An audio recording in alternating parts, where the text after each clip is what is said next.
It was Halloween night of 2007, freshman year in high school, and I was with my friends, Ivan, Ryan, and Jesse. We were all dressed as the Super Mario characters. I was Luigi since I was the second tallest. Ivan was Mario since he's short and buff.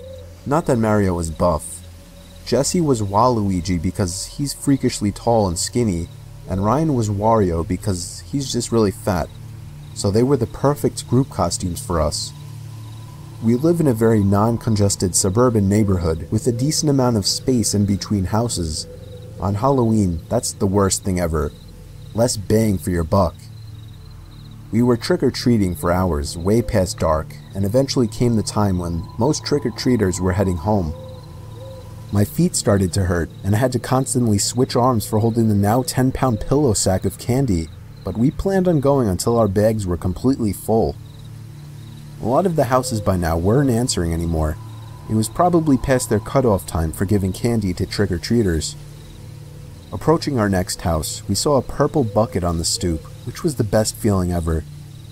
I was the one to get close enough to realize it was empty, which was the worst feeling ever. I turned around when I heard a knock at the window of the house. We all looked at the window. Couldn't see anyone, but heard someone call out, "Wait." The door opened and an older man, late 40s, already balding, stepped outside. He told us to come inside so he can get us some more candy. Already, stop right there. No! No. Why would you go into a random guy's house just because he asked you to for sweets? That is suspicious. But then again, they're just kids, so... I said we could just wait out here. He responded saying something along the lines of, "Nonsense, come on in, we'll get you your candy." Ivan stepped in and said, "It's alright. Come on, Dan, let's go." I told the guy to take care and apologized. He just stood there watching as we walked off, not saying anything. I felt bad, but at the same time, that guy seemed like a creeper. He probably put something in their sweets. You know what I mean? There's no way he just gave them sweets from the kindness of his heart and let them walk away.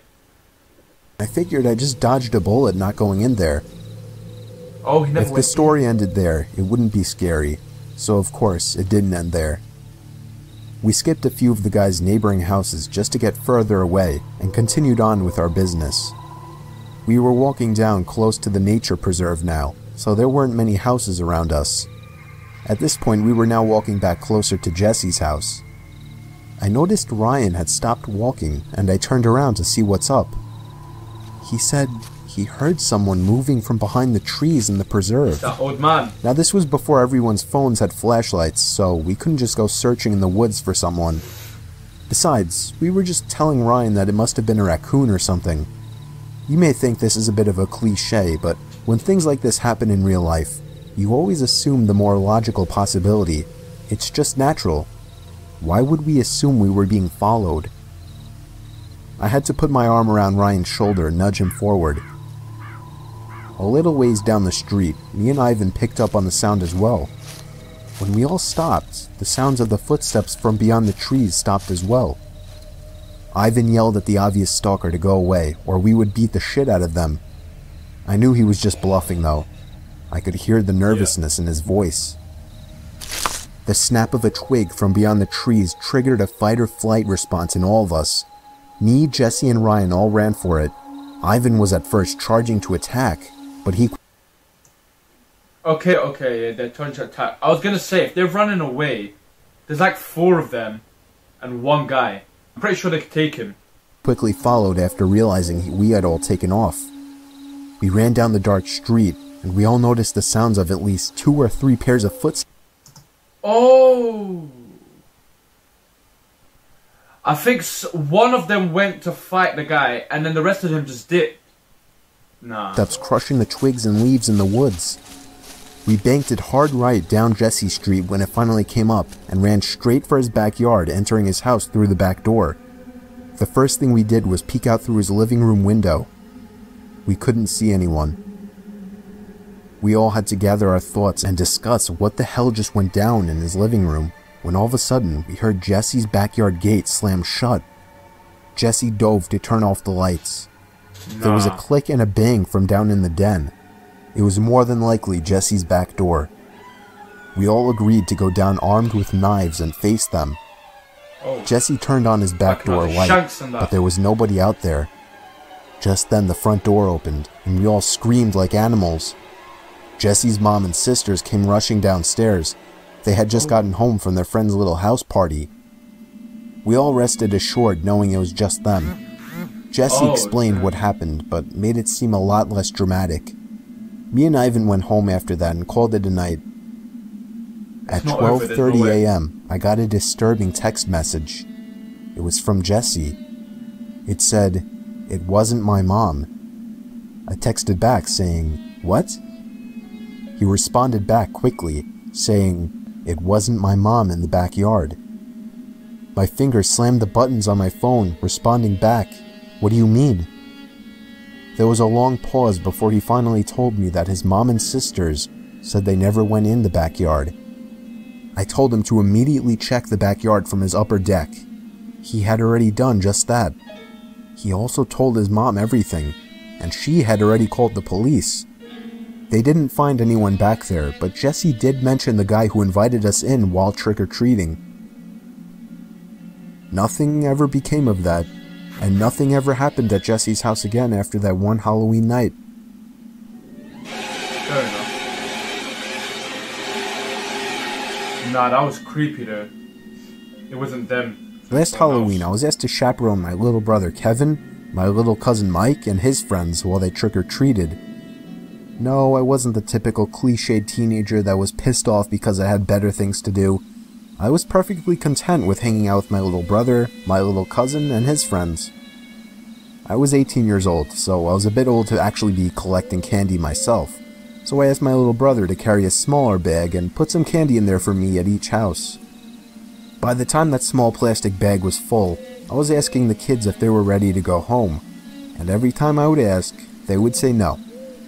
They My man got his little brother to supply him with the sweets. Insisted on filling their bags to the top, but that was out of the question.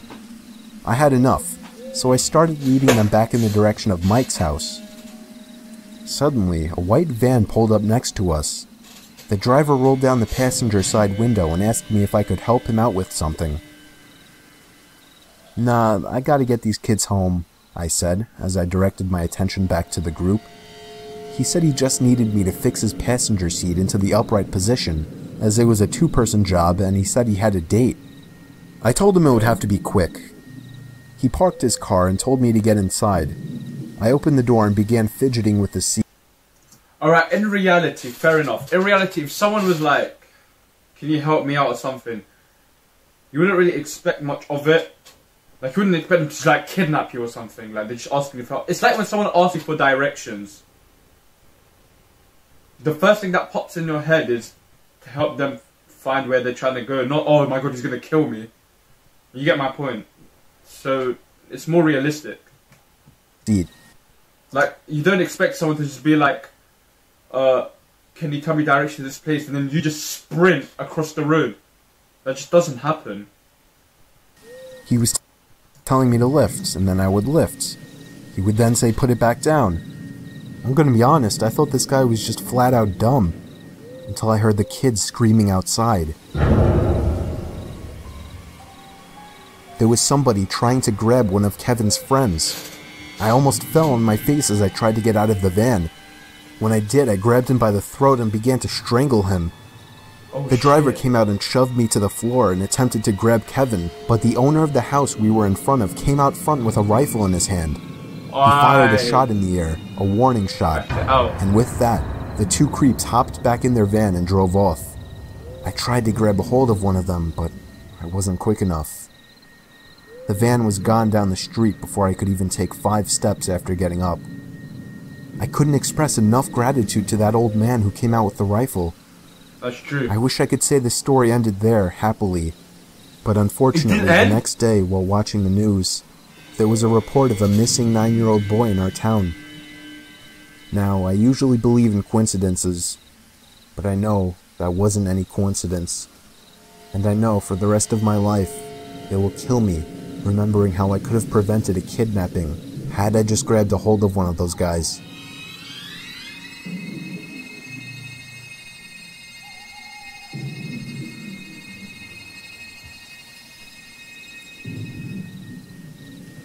Me, my best friend Jordan, and my friend Chris were trick-or-treating on Halloween night. We live in a really rural side of Pennsylvania, and Halloween always kind of sucked because of that. For all you city and urban kids, Halloween is a lot different when you live in a quiet rural area. First of all, and most obviously, the walking distance between houses is much worse. However, people tend to give more candy to us since they get less trick-or-treaters. And that's the second thing, less trick-or-treaters. It's actually kind of rare to see other people trick-or-treating by us, mainly because we live in the middle of East Bumblefuck. So it didn't feel as festive or just... Bumble what? Halloweenish. I'll tell you right now, it felt a lot spookier though, walking down foresty roads all alone with your group, only with the occasional house. And for that, maybe it was a perfect place for Halloween. It was our first house of the night. I remember the kind old man who answered had a huge bowl of Kit Kats and Snickers. He poured at least a pound of candy into each of our bags. It was great. Our next house was quite some hike away, but once again, the woman who answered was very friendly and gave a very generous amount of candy. After about 6 houses, our bags were starting to get heavy, but you have to realize it took almost half an hour to hit those 6 houses. We reached the entrance of the dirt road leading to smaller houses and trailer homes. The first 2 houses on this dirt road we tried didn't answer, so we decided to try one more on this road before turning around to find another area. We reached the very appropriately eerie property of a smaller house along the dirt path. The whole front yard had an orange glow because of the 4 torches that were lit up leading to the front porch. There was an orange bowl on the stoop decorated with black silhouettes of witches, pumpkins, and other Halloween themes. Besides 2 stray Tootsie Rolls, the bowl was empty. There was a sign on the door that read, "If there is no more candy, enter the back at your own risk for more." Under that there was an evil-looking smiley face, along with an arrow pointing to the backyard. Chris said let's just turn around and go back, but Jordan and I wanted to go around back. It seemed interesting, as if they had something cool set up. Chris had no choice but to follow us around the house to the backyard, which was a small clearing from the miles of forest that surrounded. The backyard was lit up. I swear these kids would do anything for sweets. Orange as well, but not as brightly. There was a single torch that sat in the middle of the small yard. It provided enough orange light to see a note on the back door. We got closer to the back door and read the note. It was some kind of riddle. It said, "If candy is what you desire, then you have to look closer to the fire." And yes, I still remember that stupid riddle to this day. So of course we assumed that by the fire meant by the torch. Chris was saying he did not like this, that it seemed too suspicious. If I was Chris, I would have just left them. I would have just went. I'm not going to risk myself because this waste man wants to give himself diabetes. I was kind of weirded out a bit too, but Jordan seemed interested in it, and I didn't want to seem scared to him. Plus, it was the most interesting thing to happen all night in this boring town. There was nothing around the torch though. It was literally just dug into the center of the backyard. There was a small wooden shed by the corner of the clearing, and in the other corner were a bunch of tools and wood scattered across the grass. Jordan tried leading us closer to the woods, but I was with Chris now. I was pushing for Jordan to just leave now, as it was too weird and creepy to be looking for candy in a stranger's backyard. That's true. He kept telling me, hang on, one more minute. Bruv, this Jordan kid, he's gonna get them shift. Or kidnapped or something, fam. I would have left him. I swear I would have left him. If they both just left, then Jordan would have followed them, because no one is gonna stay in the middle of the night at some random guy's backyard at Halloween. He's gonna follow his friends. You You ever heard of peer pressuring? It's a real thing. While he was looking around, I started to examine the place. The house had an old, dirty look to it, surely a very low-income home. I started to examine the windows. One of them was cracked, the other had blinds closed, and then I looked up at the upstairs window. There was somebody looking down at us, specifically at me. When he or she noticed me, they moved away from the window and shut the blinds. I told Jordan we should go. I looked over to the window of the wooden shed. I could see someone poking their head out ever so slightly. I grabbed Jordan, yanking him over to follow me, but he was frozen still. He was looking up at the woods. I looked to see what he saw. There was a person coming out from the woods.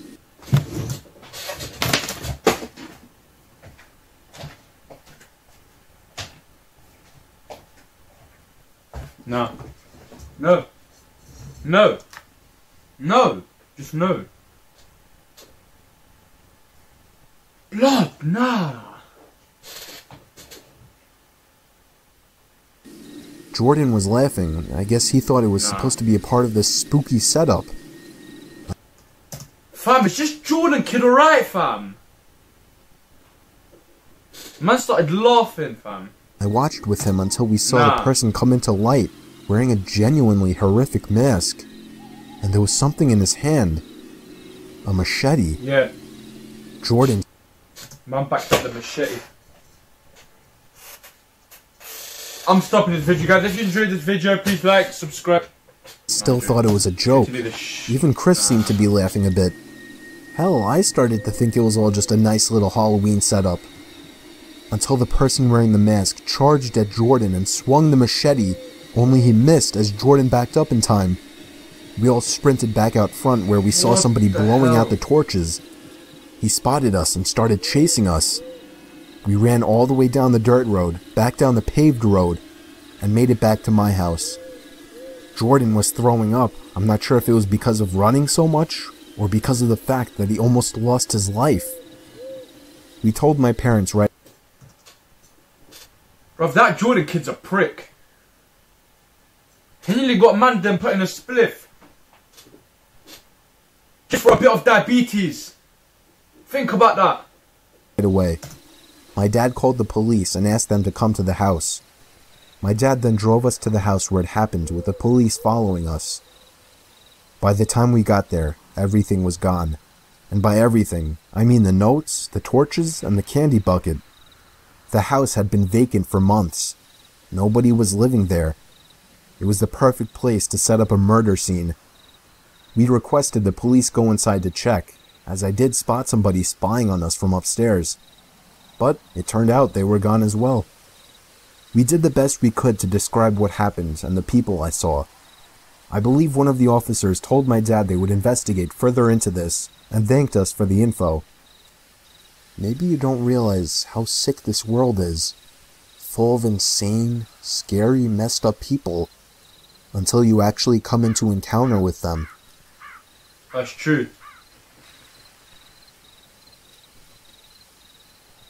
Alright. That's the end of the video. If you guys enjoyed the video, don't forget to like, subscribe, turn post notifications on, comment down below whatever you want.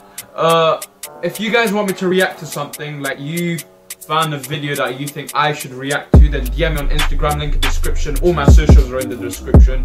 TikTok, Instagram, Twitter, whatever. Go follow them, and like I said, if you want to request any videos, then DM me on Instagram. And yeah, I will catch you on the next video in a bit.